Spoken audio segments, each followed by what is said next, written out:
Good morning all.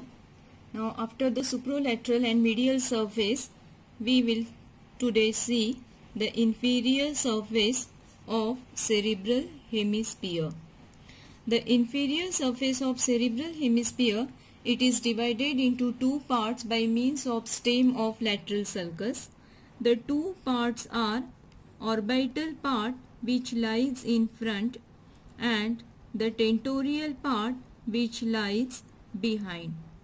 Let us see the two parts and all the features of the inferior surface in a simple diagram.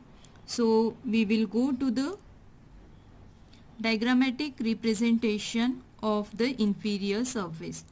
So this is the orbital surface which I have drawn in front. Then posteriorly we will go for the tentorial surface. So this is tentorial surface. Here posteriorly there lies the pons and this is the again inferomedial border.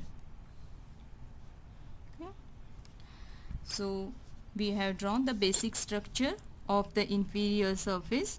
Here we will go for the optic chiasma. Rest of the features we will draw along with the explanation of that particular part. So this is the optic chiasma. Clear? Now coming to the inferior surface. So what we have seen, that stem of the lateral sulcus. Now this is the stem of the lateral sulcus. Stem of lateral sulcus. Lateral sulcus, we have initially seen it on the supralateral surface. So this is lateral sulcus, posterior ramus of lateral sulcus. That time we have talked that the stem of the lateral sulcus, it lies on the inferior surface. So this is the stem of the lateral sulcus, and this stem, it divides the inferior surface into two parts, that is the orbital part in front and the tentorial part behind. Orbital surface is small whereas tentorial part is large. Yeah? Now coming to the orbital surface first. The orbital surface, it is slightly concave and it is formed by the lower surface of the frontal lobe. Frontal lobe which lies anteriorly. So its lower surface, it is responsible for formation of the olfactory surface. Now one important sulcus lies on it, that is the olfactory sulcus. The olfactory sulcus, it runs antero-posteriorly. Here I am drawing it with the dotted line because I have to show the structure lying in it. So this is the olfactory sulcus which runs antero-posteriorly and it is near to the medial orbital border. Now what is this medial orbital border? So this I will label as the medial orbital border. Now to see the medial orbital border, let us go back to the features which we have seen, all the borders and surfaces of the cerebral hemisphere.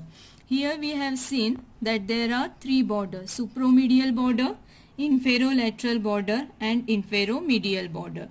Now this is the inferomedial border which is divided into two parts. Anterior part, it is called as medial orbital border, whereas posterior part, it is called as medial occipital border. Yeah? Medial orbital border and medial occipital border. This is same as the inferomedial border. Now coming back to the olfactory sulcus, it runs antero-posteriorly and it lodges the olfactory bulb and the olfactory tract. So here I will go for the picture of olfactory tract and this is olfactory bulb.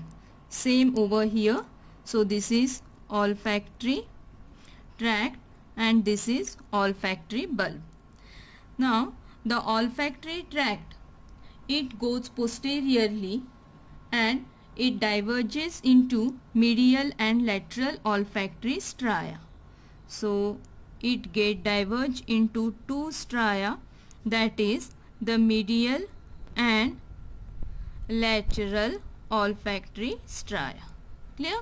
So what we have seen, here lies the olfactory sulcus. It lodges the olfactory bulb, then olfactory tract, and these are the olfactory stria, medial and lateral olfactory stria. Clear? Now the portion which lies medial to the olfactory sulcus, it is called as gyrus rectus.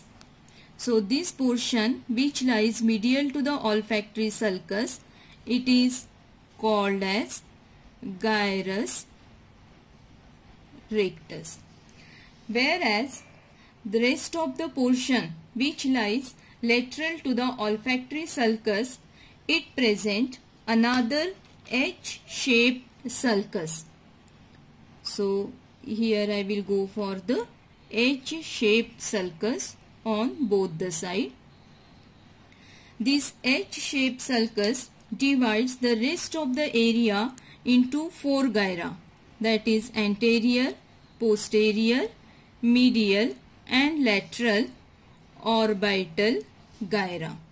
So all these gyra, they are orbital gyra. According to the position they are named anterior, posterior, medial and lateral. Clear? So this is the orbital surface which lies in front, which is small. It presents olfactory sulcus. It lodges the olfactory bulb, olfactory tract, which goes posteriorly and divides into medial and lateral olfactory stria. The portion medial to the olfactory sulcus, it is called as gyrus rectus. The portion lateral to the olfactory sulcus present H-shaped sulcus and divides the rest of the area into four gyra, anterior, posterior, medial and lateral olfactory gyra. Clear? So now coming to the tentorial surface. The tentorial surface, you can see it is extensive.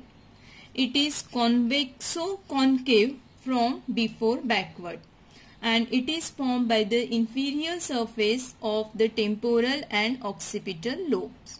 Clear?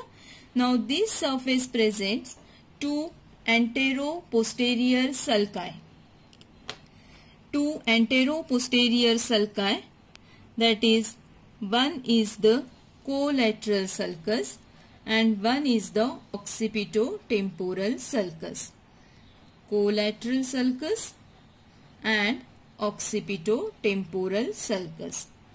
So lateral one is the occipito-temporal sulcus. Medial one, it is collateral sulcus. Yeah? In addition to it, most medially, it presents one more sulcus on the medial surface of the temporal pole. It presents one more sulcus that is called as rhinal sulcus. So this is rhinal sulcus. Clear? So three sulci we have seen: occipito-temporal sulcus, collateral sulcus and rhinal sulcus. All these sulcus, they divide the tentorial surface into different parts. The part medial to the rhinal sulcus, it is called as uncus. It is called as uncus. The part medial to the collateral sulcus, it is called as parahippocampal gyrus. It is called as parahippocampal gyrus. Now this parahippocampal gyrus, if it is seen on the medial surface, you can see it is continuous with the cingulate gyrus through the isthmus. Now we will go to the medial surface, which we have already seen. So I will show you here the medial surface. Now when we draw the diagram of the medial surface, to some extent we are able to see the inferior surface. So here what we have seen, medially there lies the collateral sulcus and laterally there lies the occipitotemporal sulcus. So this becomes the parahippocampal gyrus. Now this parahippocampal gyrus, you can see it is continuous with the cingulate gyrus. So this is cingulate gyrus and through a small portion called as isthmus.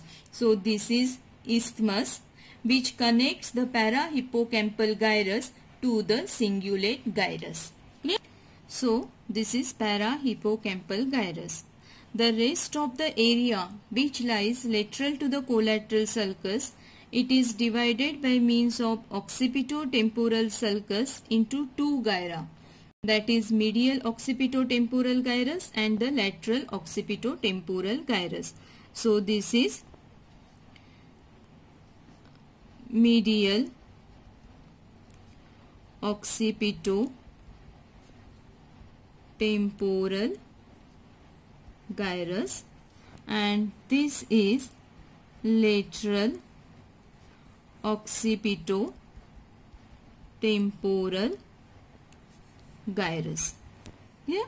So this is the tentorial surface. What we have seen, it presents two antero-posterior sulci, collateral sulcus and the occipitotemporal sulcus, and one which lies on the medial surface of the temporal pole, that is the rhinal sulcus. The part medial to the rhinal sulcus, it is called as uncus. The part medial to the collateral sulcus, it is called as parahippocampal gyrus. The part lateral to the collateral sulcus, it is divided by means of occipitotemporal sulcus into two parts, medial occipitotemporal gyrus and the lateral occipitotemporal gyrus. Now after the sulci and gyri on the inferior surface of the brain, let us come to the other structures at the base of the brain.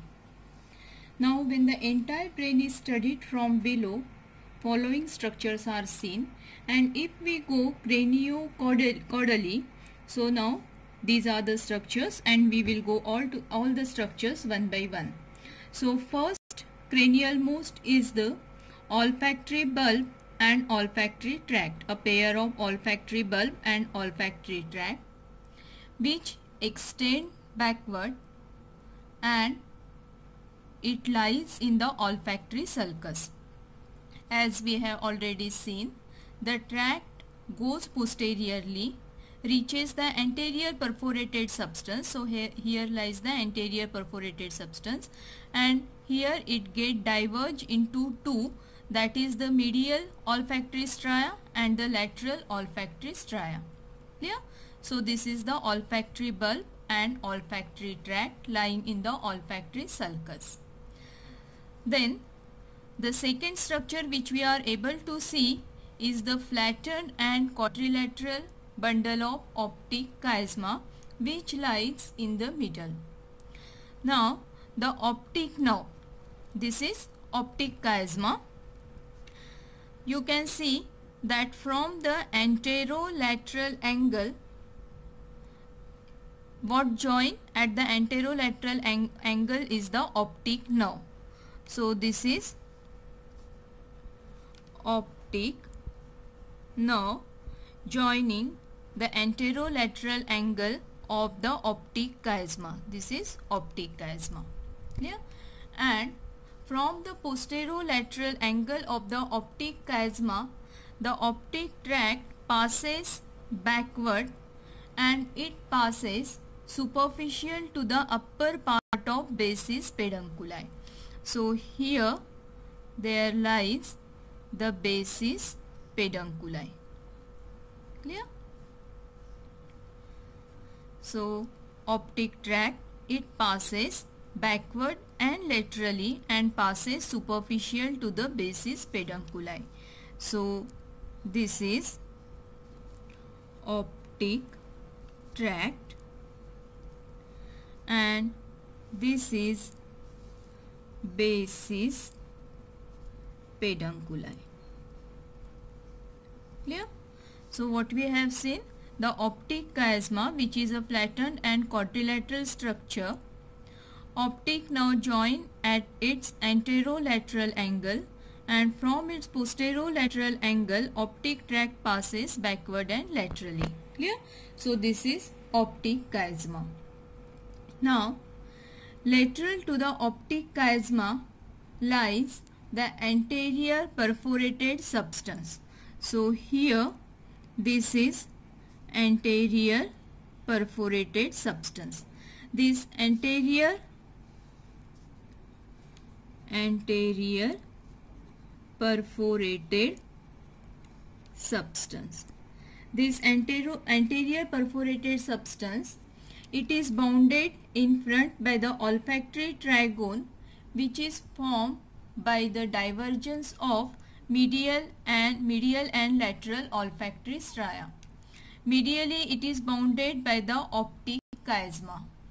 Then posterolaterally, here it is bounded by means of uncus of the temporal pole. Clear? So this is anterior perforated substance, which is bounded in front by the olfactory trigone, which is formed by divergence of medial and lateral olfactory stria.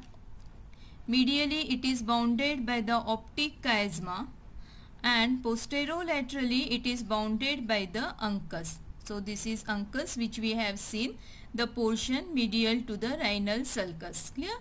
So this is anterior perforated substance, and it is pierced by the central branches of middle cerebral artery, and therefore the name perforated.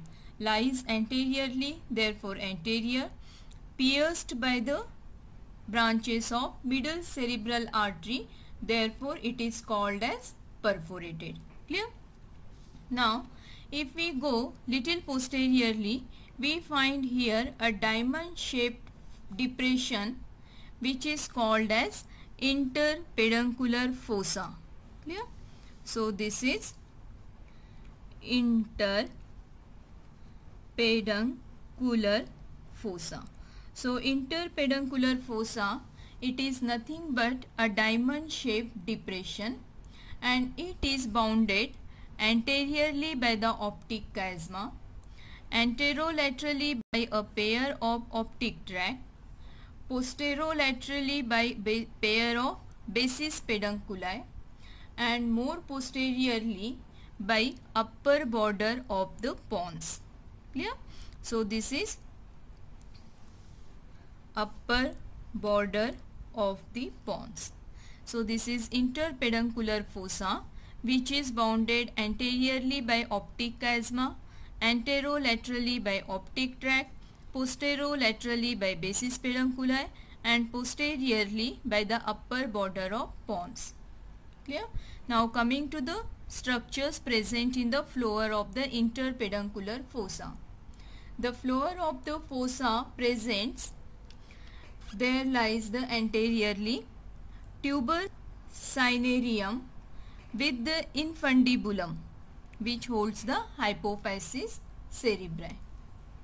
Then posteriorly there lies a pair of mammillary bodies, and more posteriorly, posterior most, there lies the posterior perforated substance.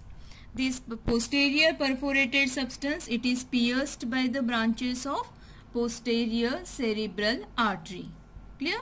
So what are the structures which are present in the floor?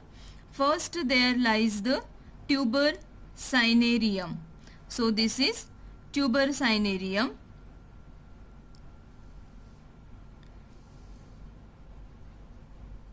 Tuber cinerarium. Then there lies mammillary body, pair of mammillary bodies, and more posteriorly there lies the posterior perforated substance. It is pierced by branches of posterior cerebral artery. Clear? So these are the structures which are present at the base of the brain. So this is whole inferior surface. We have seen it is divided into orbital part and the tentorial part. On the orbital part there lies the olfactory sulcus which lodges olfactory bulb and olfactory tract.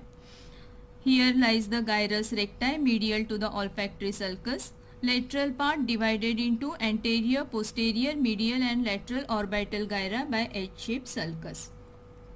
The tentorial part present two antero-posterior sulci, collateral sulcus and the occipito-temporal sulcus.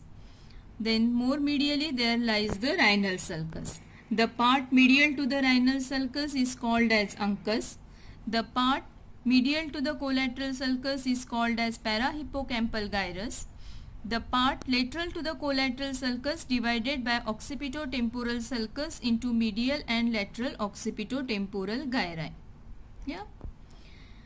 The additional structures which are present at the base of the brain are: first is the olfactory bulb and the olfactory tract, which diverges into medial and lateral olfactory stria. Then there lies the optic chiasma. Optic nerve joins the anterolateral angle from the posterolateral angle. Optic tract passes posteriorly and laterally. Lateral to the optic chiasma lies the anterior perforated substance, and then more posteriorly there lies the interpeduncular fossa, which is bounded by optic chiasma, optic tract, basis pedunculi and the pons. The floor of the fossa present tuber cinereum, a pair of mammillary bodies and posterior perforated substance. Yeah. So this is all about the inferior surface. Thank you.